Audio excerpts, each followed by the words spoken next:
What happens when 5 teenagers, eager for online attention, mock the sacred and turn faith into content, only to discover that the silence that follows isn't empty? This is the story of a prank that changed a town and the quiet grace that turned guilt into redemption. Santa Marena had always been the kind of town where nothing much happened. Nestled in the golden hills of central California, it was a place where vineyards stretched toward the horizon like green oceans, where the mission church bells still rang every Sunday morning, and where everyone knew everyone else's business by Tuesday afternoon. It was the sort of place teenagers dreamed of leaving, not because it was bad, but because it was safe, predictable, and utterly ordinary. The town had been founded in the 1880s by Spanish missionaries and Mexican settlers, and that heritage still clung to its streets like morning fog. Adobe buildings stood next to modern strip malls. Roadside crosses marked where accidents had claimed lives.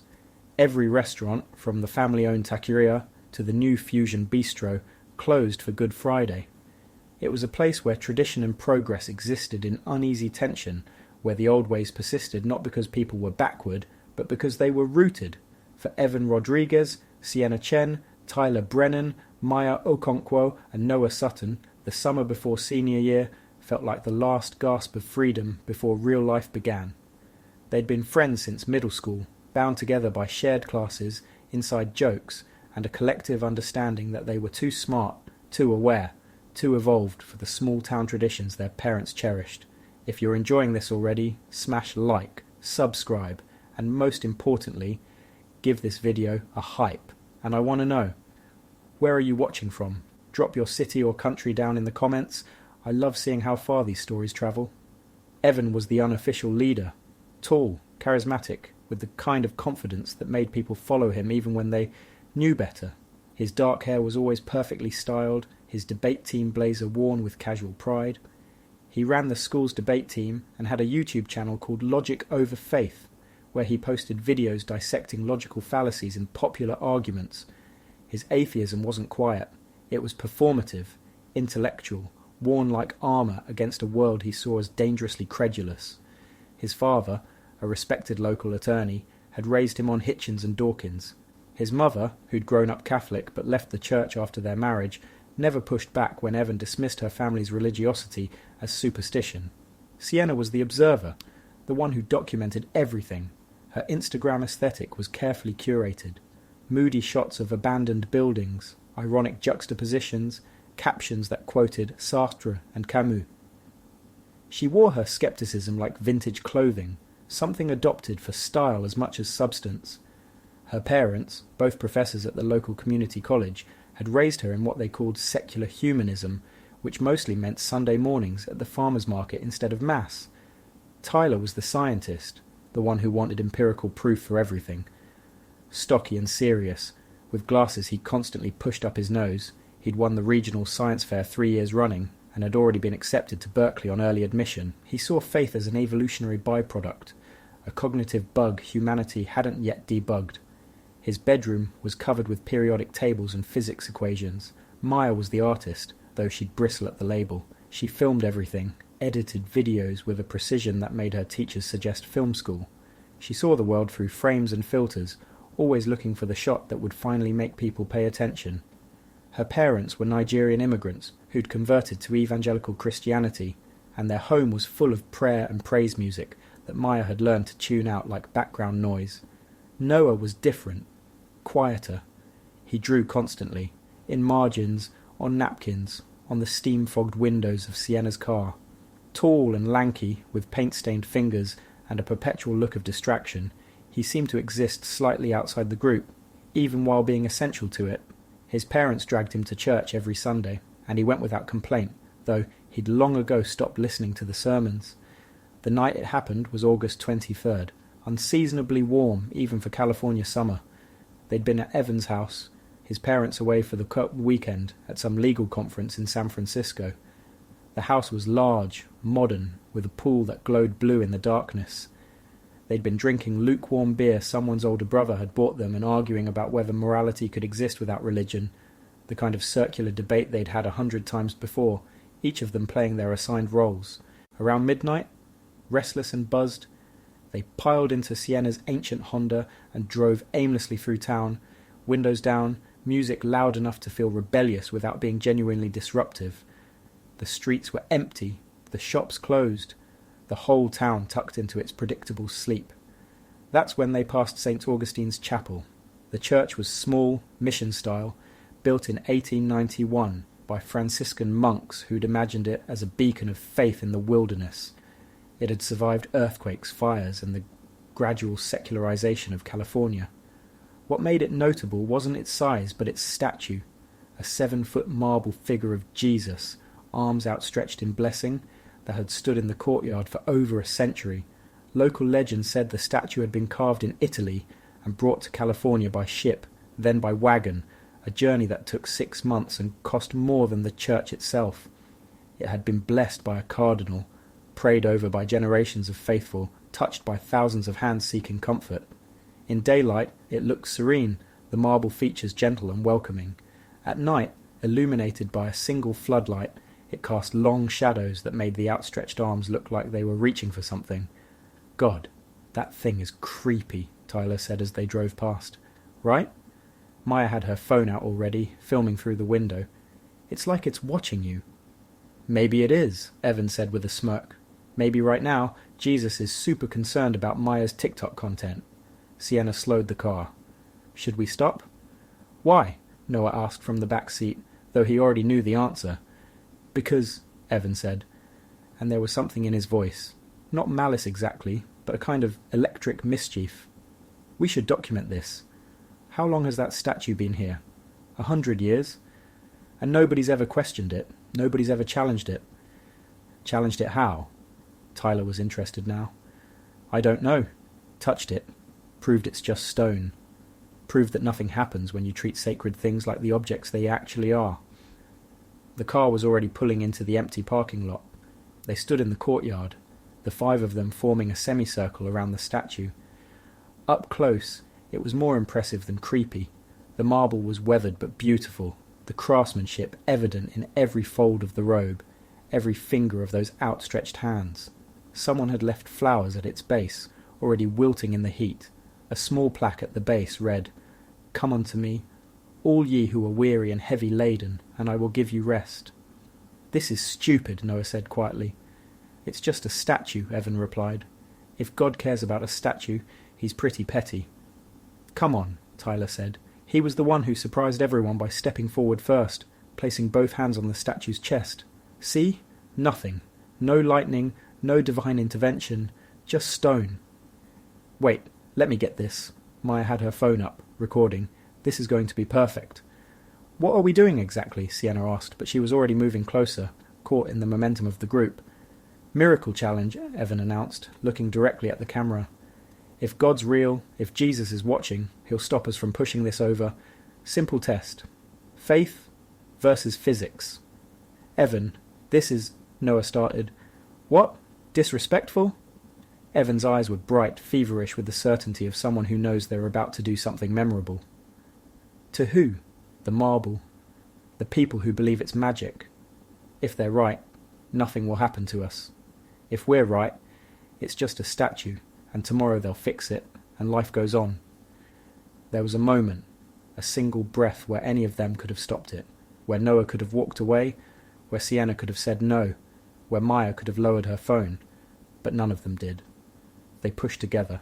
It took more effort than they expected. The statue was solid marble, heavy, anchored by time and gravity, but it wasn't anchored by anything supernatural. Physics won. The statue tipped, seemed to hang suspended for a heartbeat, and then fell forward onto the grass with a sound like thunder, like the earth breaking open. The right hand, the one that had been raised in blessing, snapped off clean at the wrist. For a moment, nobody spoke. Then Evan started laughing, nervous, relieved. See? Nothing. Just stone. Just gravity. Maya kept filming. Tyler looked sick. Sienna had her hands over her mouth. Noah was already walking back to the car. Come on, Evan said, suddenly eager to leave. Let's go. They drove in silence, the video already uploaded to multiple platforms with the caption, "Miracle challenge gone wrong. Lux Atheist. Lux Logic. Santa Marena." By the time they reached Evan's house, it had 47 views. By morning, it would have thousands. None of them slept well that night. The town's reaction was immediate and divided. By noon the next day, the video had been shared across every local Facebook group, parent text chain, and church newsletter. Half the comments were outraged, disrespectful, disgusting. These kids need to be arrested. The other half tried to laugh it off. Kids being kids, it's just a statue. We've all done stupid things. But underneath both reactions was something deeper. For many in the town, especially the older Mexican-American families who'd been baptized at St. Augustine's, who'd married there, who'd buried their parents from that church, the video felt like an attack not just on stone, but on memory itself, on heritage. Mrs. Delgado, who'd brought flowers to the statue every Sunday for 30 years since her son died in Vietnam, wept when she saw the video. Mr. Santos, the retired construction worker who'd touched the statue's hand before every cancer treatment, felt something inside him harden with anger.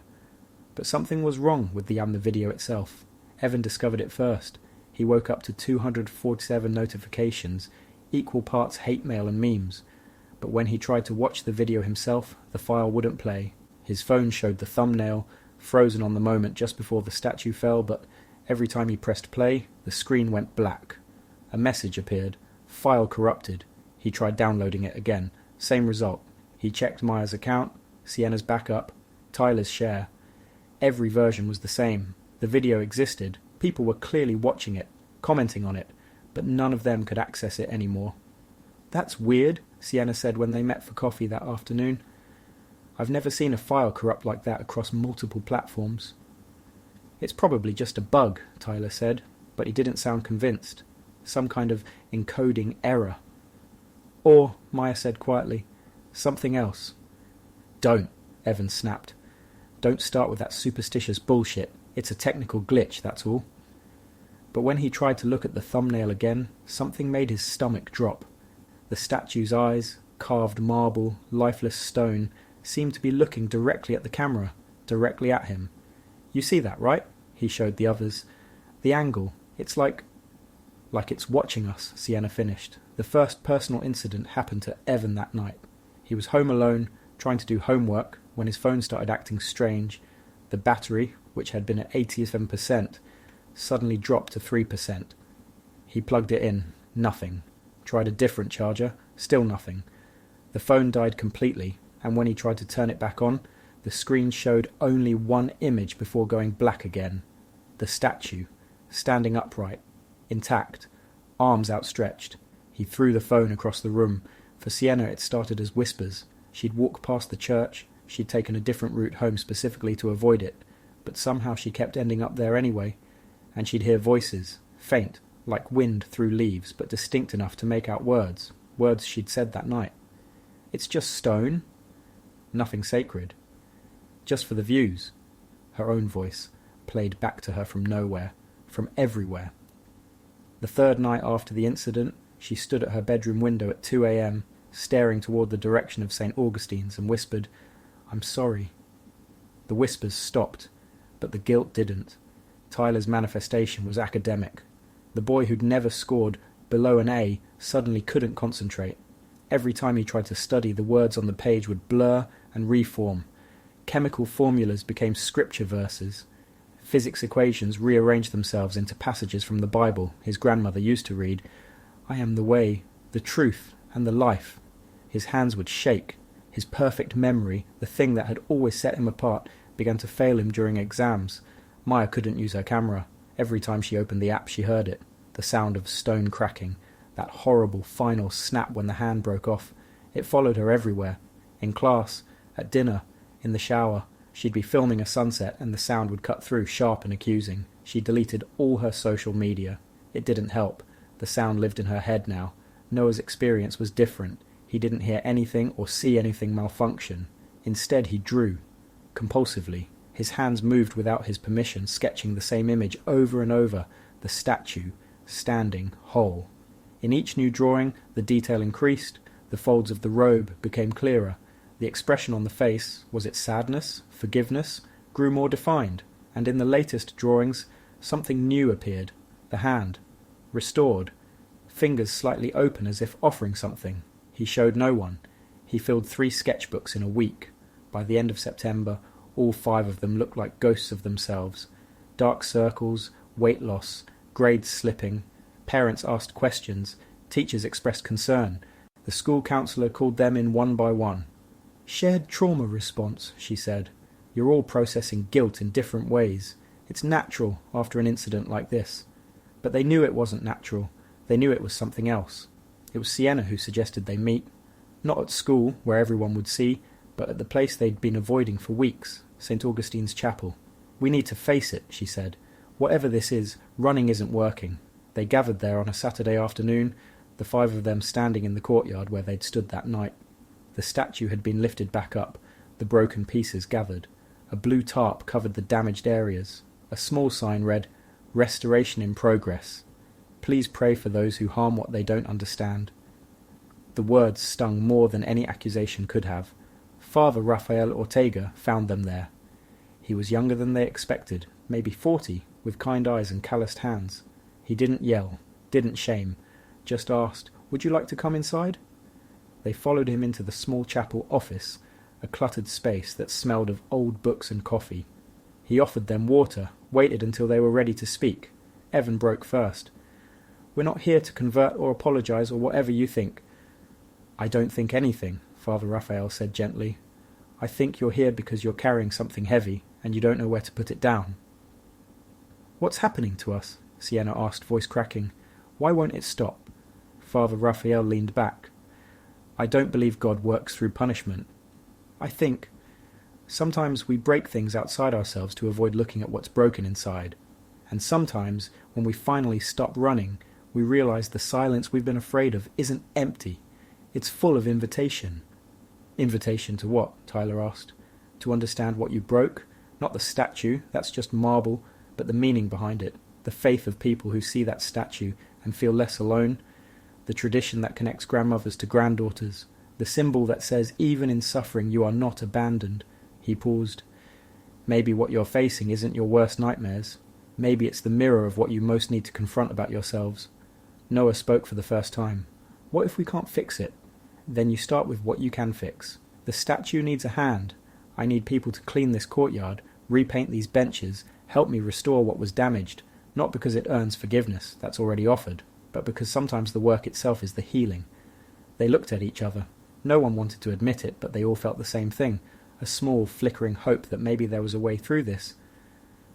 "When do we start?" Sienna asked. Father Rafael smiled. "Tomorrow morning, 7 a.m, bring work gloves and open minds." That night, for the first time since the incident, all 5 of them slept through until morning.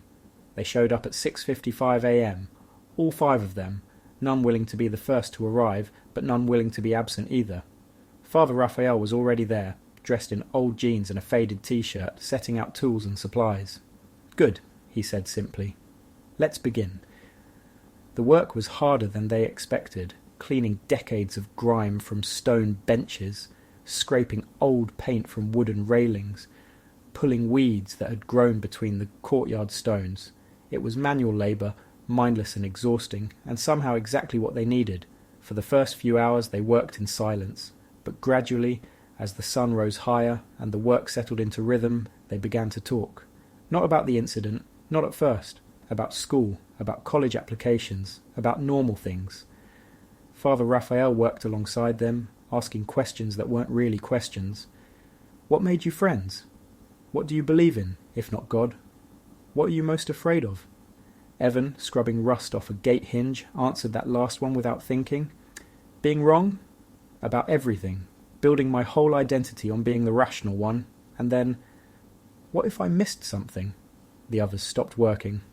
"I'm afraid," Sienna said quietly, "that I don't actually believe in anything, that I just perform skepticism because it feels edgy and smart, but underneath I'm empty." "I'm afraid my intelligence is the only valuable thing about me," Tyler admitted, "and it's slipping away." Maya set down her brush.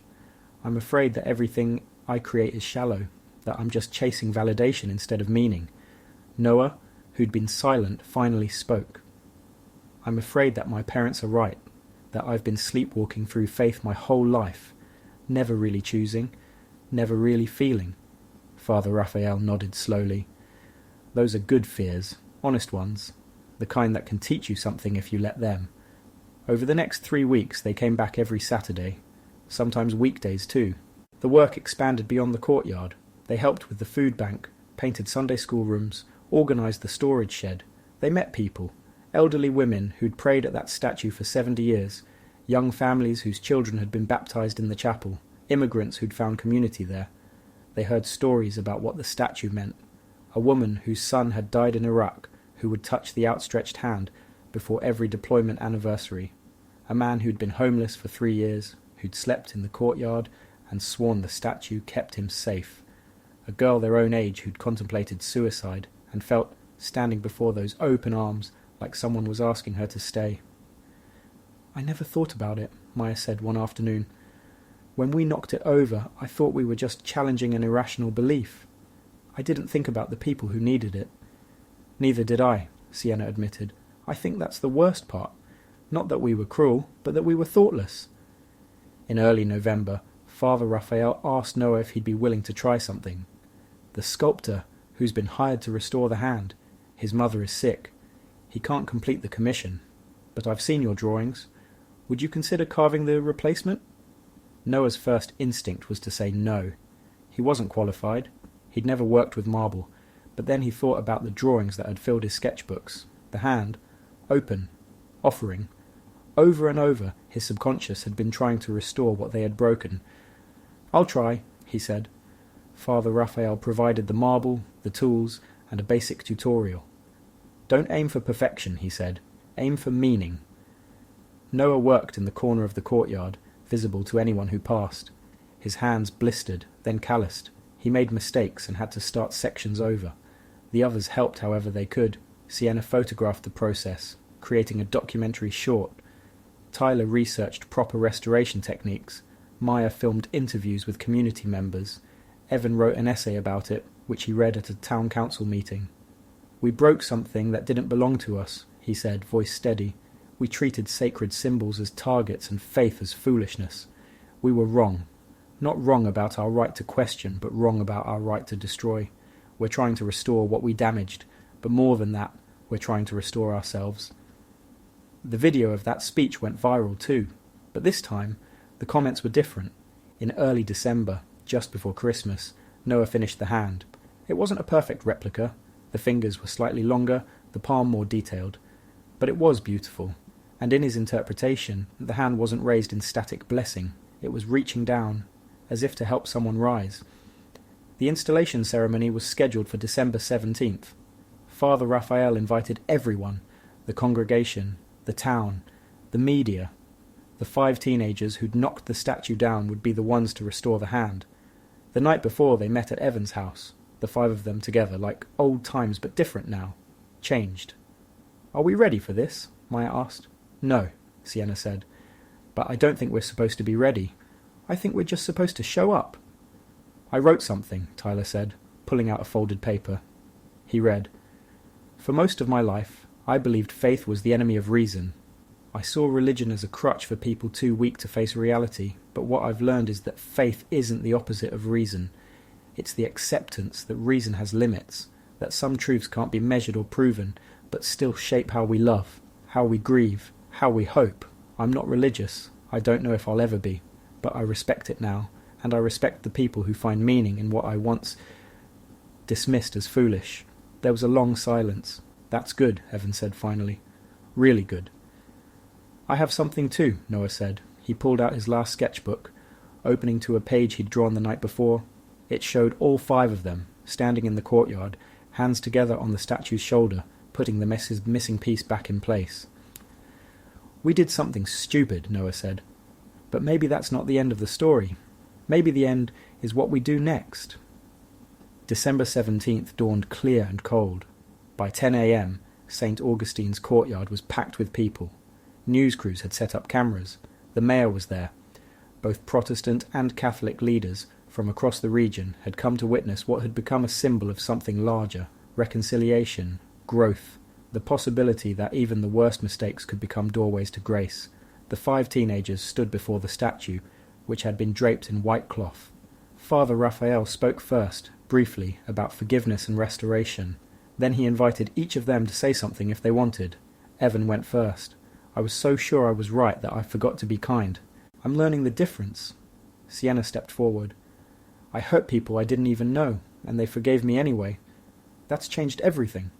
Tyler spoke next. I thought mystery was the enemy. Now I think it might be where real wisdom begins. Maya's voice shook but held steady. I used my art to tear down. I want to spend the rest of my life building up. Finally, Noah. I drew this hand over and over, trying to get it right. I never did. But maybe that's okay. Maybe restoration isn't about perfection. It's about trying. Together, the 5 of them lifted Noah's carved hand. It was heavier than they expected, the marble solid and real.